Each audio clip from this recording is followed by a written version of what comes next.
8 traits successful people have in common. Number 1, passion. Successful people love what they do. When I asked Russell Crowe what led to his Academy Award for Best Actor, he said, the bottom line is I love the actual job of acting. I have a great passion for it. Successful people in all fields love what they do, whether it's astrophysicist Jamie Matthews, author J.K. Rowling, or athlete Michael Phelps. And not just big names. Margaret McMillan, a history professor, says, I spent my life doing what I love. Carlos, a bus driver I sit with at Starbucks, says, I love what I do. I've only missed 3 days in 4 years. And believe it or not, even successful dentists love what they do. Izzy Novak says, I love dentistry. I can't imagine being anything else. But what about business? Many of you are in business, and we tend to think that business is more about cold numbers than hot passion, more about logic than love. So what surprised me was how often successful business people actually use the words passion or love when they talk about their work. When Jack Welch was CEO of General Electric, he was asked if he liked his job. He said, no, I don't like this job. I love this job. We can have passion for a profession. Kathleen Lane, chief strategist at WorkCard, says, I found a profession I love. She also says, stress isn't working 15 hours at a job you like. Stress is working 15 minutes at a job you dislike. We can have a passion for people. Nez Hallett III, CEO of Smart Wireless, says, I used to be in sales, now I'm a CEO. I just love being around people. We can have passion for a product. James Dyson, the vacuum cleaner guy, says, I love vacuum cleaners, and I will love them until the day I die. Yep, when he dies, they're just going to cremate him and then suck up those ashes with a Dyson vacuum and place it on the shelf. We can have passion for a particular field. Anita Roddick, the great founder of The Body Shop, once said, I love retailing. I love buying and selling and making connections. She also said, I don't like systems, financial sheets, or plans. Yes, no matter how much we love what we do, there's always going to be stuff we don't love. The trick is to make sure the stuff you don't love only takes up 20% of your time, and the stuff you do love takes up 80%. If it's the other way around, we're in the wrong job. Passion is sometimes mistaken for ambition.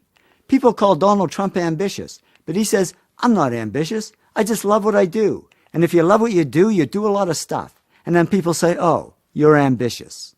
The cool thing about passion is it turns underachievers into superachievers. I have a long list of famous underachievers, like Albert Einstein, who people said would go nowhere when they were young. For instance, who said this? Besides me. I was sitting in my room being a depressed guy, trying to figure out what I was doing with my life. Turns out it was Bill Gates. Bill was such an underachiever, his parents actually sent him to counseling. Yeah, I can just hear the neighbors back then saying, geez, that Gates kid, what a loser. He's never going to go anywhere. And he didn't, until he discovered his passion for software. The big problem is finding your passion. Sure, there's the kid that knows they want to be an accountant or an architect or an astronaut from the time they're 10, but I found a much bigger group of successful people who, when they were young and even when they were older, didn't have a clue what their passion was, and it took them a long time to find it, or to fall into it. Don Lepore, Chief Information Officer at Charles Schwab, said to me, I fell into what I do, and I didn't know I loved it until I fell into it. And I hear that a lot. So how do people find their passion? Well, they just get out there and try a lot of stuff and explore many paths. Robert Munch explored many paths. He said to me, I studied to be a priest. That turned out to be a disaster. I tried working on a farm. They didn't like me. I worked on a boat. It sank. I tried a lot of things that didn't work, but I kept trying, and then I tried something that did work. And I'd say it worked. As a children's author, he sold over 40 million books. Yes, finding a job we love is like finding a person we love. Sometimes we just got to go on a lot of really bad dates before we find the right one. Now, I read a survey of 18 to 25-year-olds, and 81% said their first or second life goal was to get rich. And I thought, boy, they've got it all wrong, because I've interviewed many millionaires and billionaires, and guess how many of them said their life goal was to get rich? 0. They didn't do it for money, they did it for love. They went for the zing, not the ka-ching ka-ching. When Bill Gates and Paul Allen started Microsoft, they didn't do it for the money. Bill says Paul and I never thought we'd make much money. We just loved writing software. And with that attitude, he became the richest man in the world.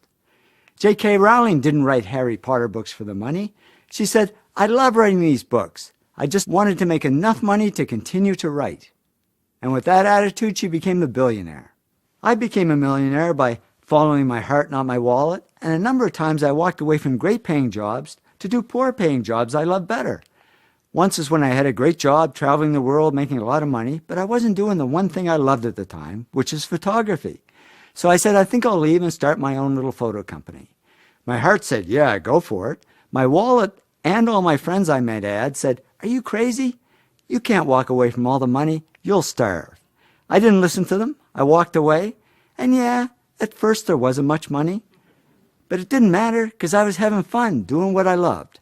And eventually the money came. And much more than if I'd stayed in my old job. So I learned it's true what they say. If you do what you love, the money comes anyway. So I'd say if you really want to get rich, put money at the bottom of your goals list and passion at the top. And why does it work that way? Because if you love what you do, you'll automatically do the other 7 things that lead to success and wealth. You will work hard. You will push yourself. You will persist. And what if you're in a job you don't love? Well, just follow your passion on the side. Remember, Albert Einstein was a patent clerk. That was his job, but his passion was physics. And he wrote 4 of his most important papers in his spare time as a hobby and became one of the world's greatest scientists. So it's amazing what you can do if you love what you do.